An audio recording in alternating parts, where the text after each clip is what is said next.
Well, BookTube, it's time to make a video. It's been a couple of days,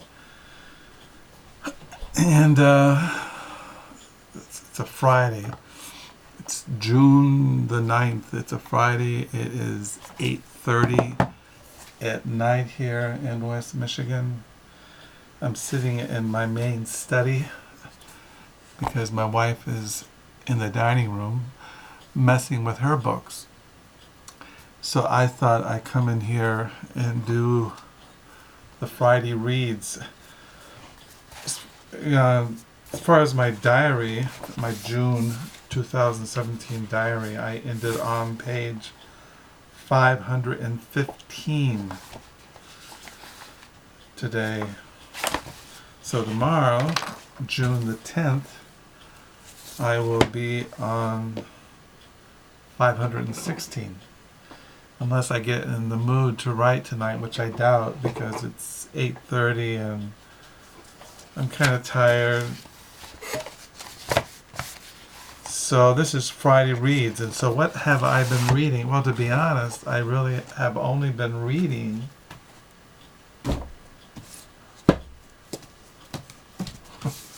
William Perkins. This is the works of William Perkins. I mentioned I got these this week. I got these 4 volumes of William Perkins, who was considered the father of Elizabethan Puritanism. He was born in 1558 and he died in 1602. He died in the Netherlands. It's a long story, but he died of a kidney stone infection. But in volume 4 is his exposition on Jude. Jude is just one chapter in the New Testament. Jude is right before Revelations in the New Testament. It's just one little chapter. You see it right here. You have 3rd Epistle of John and the Epistle of Jude, and then you have Revelations. And he has all these sermons on this verse. Beloved, this is verse 3 of Jude. Beloved, while I was very diligent to write to you concerning our common salvation, I found it necessary to write to you, exhorting you to contend earnestly for the faith which was once for all delivered to the saints. And so what he's doing in the sermons I've been reading is expounding what that faith that was delivered to the saints. What is that common salvation? So I've been reading this since I got it, and I think I've been reading it since Wednesday. Let me see here, Wednesday. Yeah, I read William Perkins. Also been reading that little biography and looking at The Art of Prophesying by William Perkins. But that's why I've been reading. I haven't gotten into anything else. It's kind of like when you get into a groove. I spent all this money on William Perkins. I might as well read him. And that's what I do. Sometimes I'll read something for a couple of days until I get burnt out. So, but I haven't, as I've mentioned in my past, I've been a Christian 47 years, and I started reading the Puritans in 1975, and I basically read the Puritans every single day for about 1975 to about 2010. Well, really, I'm still reading them. So it's kind of the way I've been reading them. Really, 42 years I've been reading the English Puritans. Because I became a Christian in 1970 in Richmond, California. And I became a Calvinist in about 1975. And I began to read the English Puritans, the 16th century English Puritans, around that time when I lived in Richmond, California. Back in those days, as I mentioned, I went to a church in Berkeley, the Orthodox Presbyterian Church, and they had a huge library of all Puritan reprints. And also I went to the theological seminaries and had a library card and was able to check out 17th century, 18th century, 19th century Calvinistic Reformed literature. I also was getting in the mail sermon tapes from Reformed Baptist Calvinistic ministers expounding the scriptures. So yeah, and here I am today, 2017, a Friday night here in West Michigan, reading the Puritans. Well, he was not really considered a Puritan.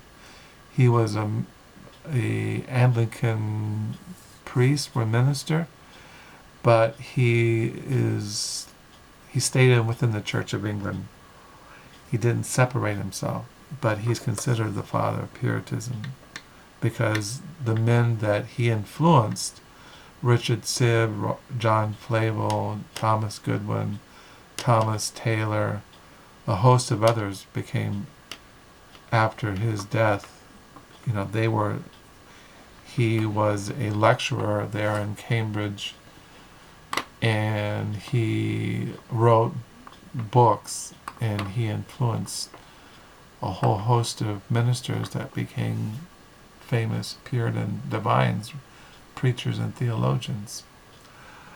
So that's what I've been reading. I've been reading exposition on Jude. I've been reading the William Perkins biography by Joel Beeke and Stephen Yuille. That's what I've been reading. I have gotten books that I will show. I got some books here that I could show. I've gone to thrift stores. I went to thrift stores today. Got a bunch of books. Here's books. But I'll make another video when I have some time. Tomorrow is Saturday. Tomorrow I volunteer at the library used bookstore, the Book Nook, so I might get some more books, and maybe I'll make a video Saturday, Sunday night and show what I've gotten at thrift stores. I did want to make a point that when I go to thrift stores looking for books, I just don't buy any books. Sometimes I get the impression in watching videos on BookTube that people go to a thrift store or a used bookstore and they see a book and they just get it. No, when I go to a thrift store or to a used book sale or a used bookstore, I am looking for books. For example, today I went to a used bookstore that is attached to a library in Douglas, Michigan. It's called the Well-Read Bookstore. And I found this book. I was looking in the poetry section and I found this book, Elizabeth Bishop. This is her uncollected it's called Edgar Allan Poe and the Jukebox Uncollected Poems, Drafts, and Fragments.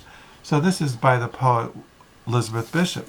Well, I bought this book not because I just grabbed it. No, because I have Elizabeth Bishop collection. I have her poems, prose, and letters, and I just bought a biography. It just came out on Elizabeth Bishop by Megan Marshall. Elizabeth Bishop, a Miracle for Buckness. So when I go to a used bookstore or a thrift shop, I'm looking for books that go along with other books that are in my collection. For example, at that bookstore in Douglas, I found a novel by Mary Gordon. Well, I collect Mary Gordon. I have her stories of Mary Gordon, and I bought this novel a couple months ago by Mary Gordon called The Spending. So when I go to, I'm always looking for the same writers that I collect. I'm looking for all their writings, and because they can. I've done research. I've read reviews. I've read books, and these are considered good writers. Good, I mean, they're not just fluff. They're considered very good writers, and I want to read the very best writers. Same as I, at this thrift store today, or not thrift store, the used books store of this library in Douglas, I found this novel by Thomas Mallon, Final, the novel of the Reagan years.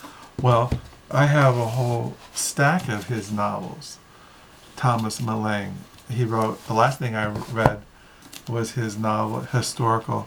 All his novels are based on historical American history, like The Final is based on the Reagan years. This is Watergate, which is deal with Nixon and Watergate. This is by Thomas Mallon.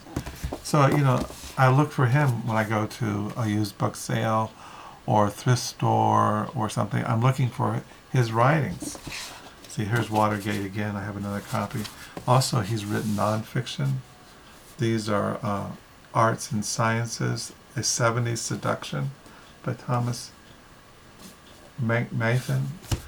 Also, I found a biography today at that used bookstore by Douglas, the Douglas Library Bookstore. This is Morgan, American Financier. This is a biography. I like 19th century biography. This is on the G. Paramount Morgan. This is about him. He was one of the most wealthiest men in the Gilded Age, and this is about his life. This is written by Jean Strouse. I have her novel on Henry James's and William James' sister, Alice James, the life and brilliant but neglected younger sister of William and Henry James by Jean Strouse. So you see, I just don't go and just grab anything that looks, looks interesting. No. When I go to book sales or thrift stores, I'm looking for the best writers, the best biographies, the best books on European history, the best books on First World War, the best books on American transcendentalism, the best books of poetry, because you have a certain literary taste, and you cultivate that, and you just don't want to eat, junk food. You want the very best literature. So yeah. So I also found this book at that used bookstore in Douglas, Egypt, Greece, and Rome, Civilizations of the Ancient Mediterranean by Charles Freeman. I already had in my library his book, The Closing of the Western Mind, The Rise of Faith and the Fall of Reason by Charles Freeman. So I'm always looking for the best books, and this is an Oxford University Press book. It's in perfect condition, great illustrations. It has, you always look in the back of recommendations here. The Journal of World History says a delightfully well-written research work. This goes on. This guy has reputation. He's considered a scholar. He's considered a great writer on the ancient world, ancient history. So I got these. So yeah, so when you look at books, I just don't just grab anything. Now, I've been in libraries and bookstores and book sales all my life. Since I was in high school, I've been in bookstores and libraries. And even though I read a lot of Christian books, like, I still have Reading the Bible Supernaturally by John Piper, Scripture as Real Presence, Sacramental Exegesis in the Early Church by Hans Boersma. And, I'm still reading Ancient, The Path of Christianity, the First 1,000 Years, John Anthony McCluckan on Ancient Church History. All these things cultivate your literary taste, what you consider to be good literature.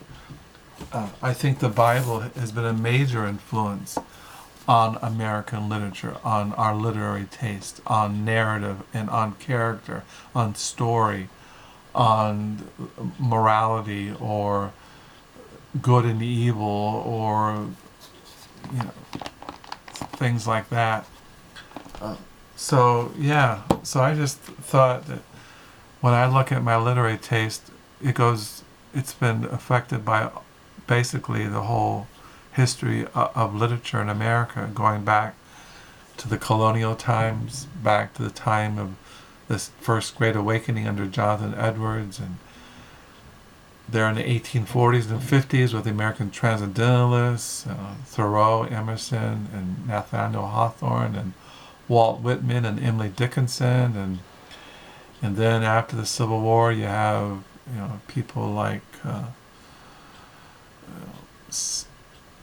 what it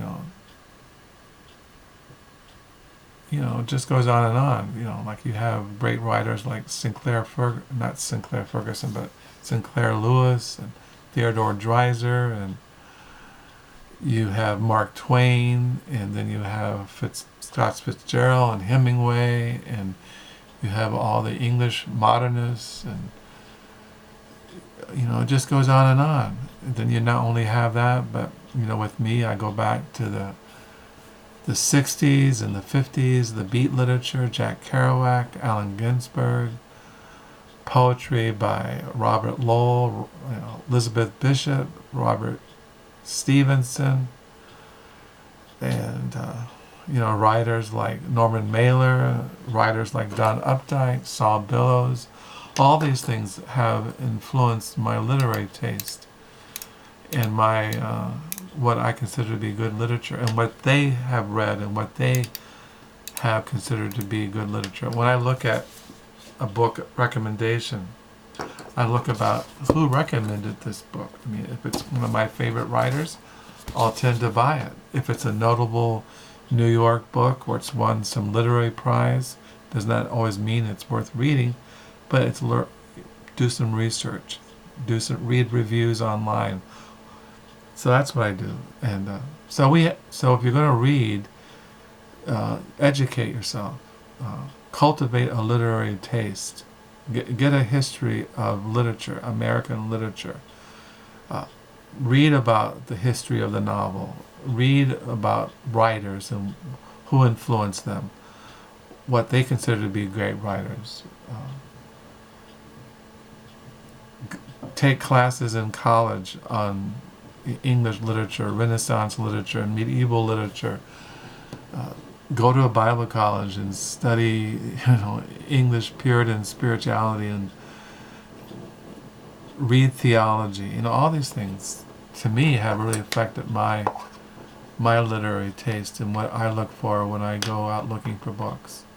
Because I only got a certain amount of time, and you don't want to just eat candy bars the whole time, chocolate cake and Coke. You want to just eat the very best and cultivate your mind and your soul and your spirit. So anyway, as far as, like I said, all I've been reading is William Perkins on his exposition on Jude, and reading The Art of Prophesying by William Perkins, and reading his biography. And that's what I basically been reading the last couple of days. So that's my Friday reads. Tomorrow I expect to, when I go to the Book Nook, I'm going to read William Perkins. Sunday I'm going to read William Perkins, because that's where I'm at in my head right now. So I hope you have a good weekend. And until next time, bye.